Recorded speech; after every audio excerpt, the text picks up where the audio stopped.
Hello, everybody. Scott Golden here with the Superstars of Wrestling review series. We return to the Superstars series, at least for a while. My goal is to get about 100 of these, if there is 100 available, or as many as are available from various sources, WWE Network included, episodically. Obviously, won't be able to do all 500 or so, but going to do as many as we can. We return with the May 9th, 1992 episode. Bret Hart versus Skull Von Crush. Skull Von Crush, of course, later known as Big Vito, and Bret Hart, newly crowned Intercontinental Champion, winning the belt for the second time at WrestleMania 8. Hart, obviously, probably I'd say the second or third biggest babyface in the area at the time, behind Hogan and Savage. Although Hogan's about to, or actually has pretty well ducked out for a little while. Shawn Michaels challenges Bret Hart in an inset promo during this match for the Intercontinental Championship. They were setting that up.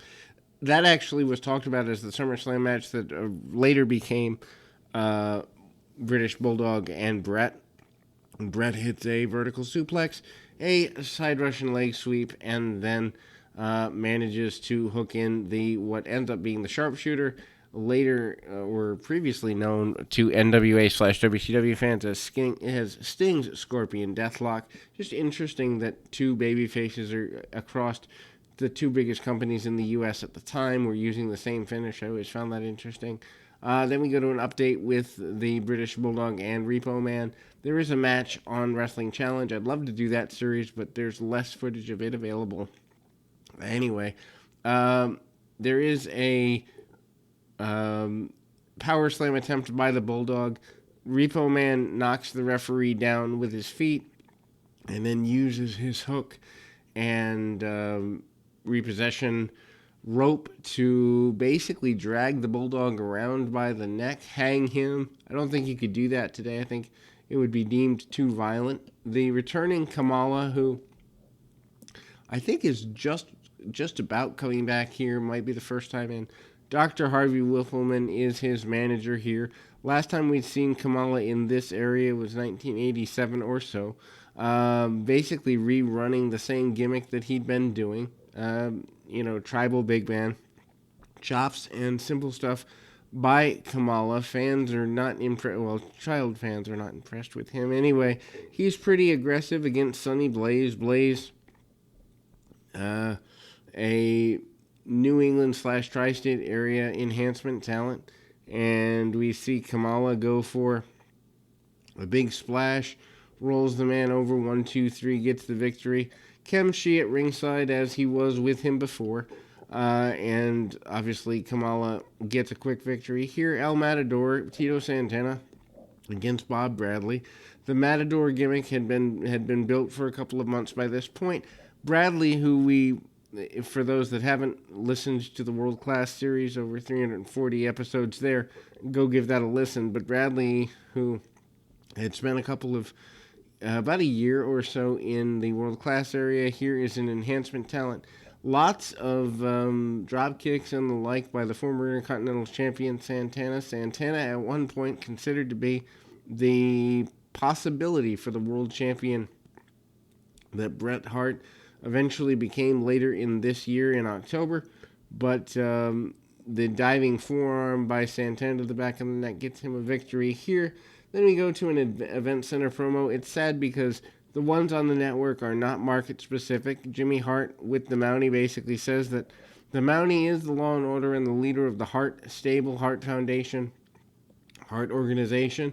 And then High Energy is here. They're talking about being little high energy, bouncing all over the place, putting a challenge out to the Nasty Boys. Again, these are not market specific.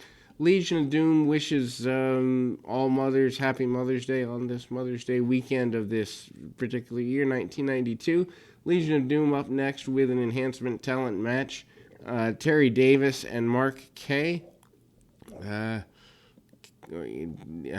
As one would be expected, the former World Tag Team Champions are on top of their game. Animal hits a big drop kick and then nails a Power Slam.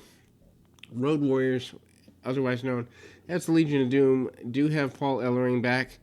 I don't think that Rocco Dahl is back for another couple weeks yet, but the LOD really do not get as much attention as a lot of people would want them to in this era, and they're out by later in the year. Anyway, 3 or 4 months from now, they're done with the promotion. Legion of Doom main adversaries are the Beverly Brothers, who do an inset promo here, calling them the Legion of Sissies, and the Doomsday Device is the finish for this particular match. Money Incorporated up next. Of course, Ted DiBiase and IRS, your tag team champions, who basically talk about having no real competition. Jimmy Hart is behind, bouncing around with them. And they basically say they've eliminated the natural disasters. Natural disasters had their shot, although I don't think that happened at WrestleMania 8. Maybe I'm misremembering, but I don't know that match happened. Actually, yes, it did.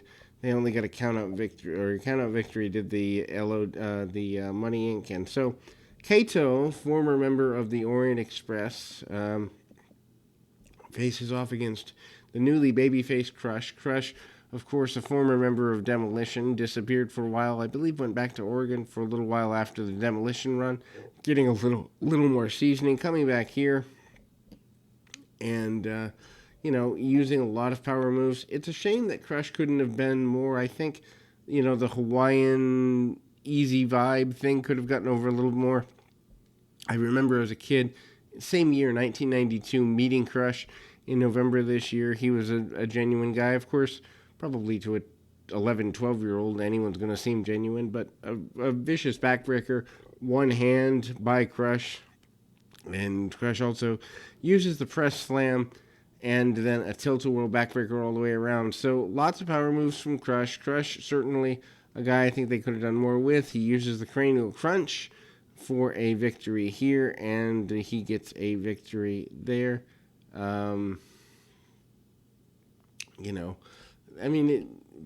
Crush even shows some respect to Kato post-match. Don't understand why he's showing respect to a heel, but maybe trying to get himself over as an extra babyface.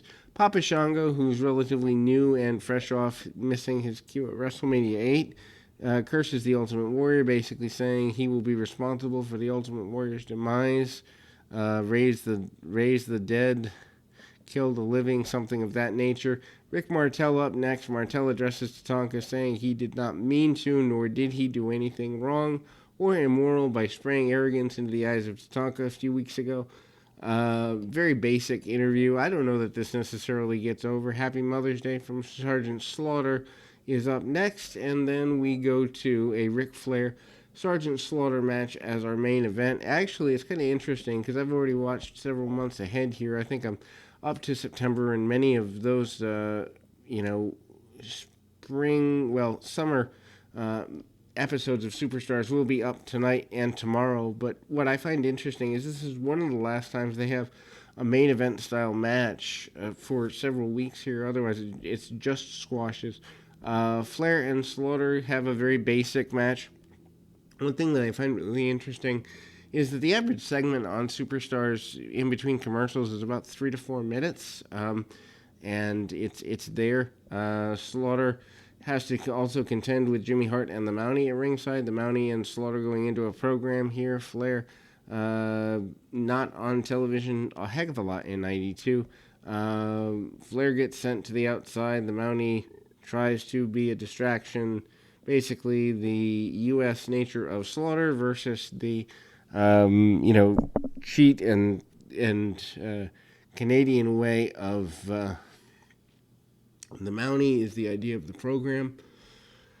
And Slaughter uses the bump over the top rope, big bump that he takes. Slaughter goes out to the floor, brawls with Flair. Flair does the upside down bump in the corner. I mean, this is not a match that you have to go out of your way to see. Superstars as a program by 92, 93 has really slowed down as something you've got to see. But at the same time, going back, I mean, enhancement talent is what you really had. And I think it worked at that time. Anyway, Slaughter does the slam off the top on Flair. Flair, of course, a former world champion, and as is Slaughter. So the battle of two world champions, not really put over strongly in commentary, not as strongly as I would have anyway. But Flair does get the victory with the use of the some outside interference and the like. And then, as mentioned, Slaughter does do the bump over the top. And the shock stick of the Mountie is used from the outside. That sets up their program. Then we go to the event center with Sean Mooney. I always like that they do a lot of plugging there. The Bushwhackers talk about loving the spring and summer and their bushwhackaroos. Traumatic moment for me. I was once licked by a bushwhacker. It's about as fun as it sounds. The Berserker talks about wanting to destroy the Undertaker. Says he's a big man with a hard sword, and the Undertaker needs to watch his head. Ultimate Warrior talks about being back in the World Wrestling Federation, and it's been nastier than ever before. Refutes the curse of Papa Shango, and then we close the program on the note that one half of the Nasty Boys will face the Warrior next week on Superstars. We'll be back with more action right after this.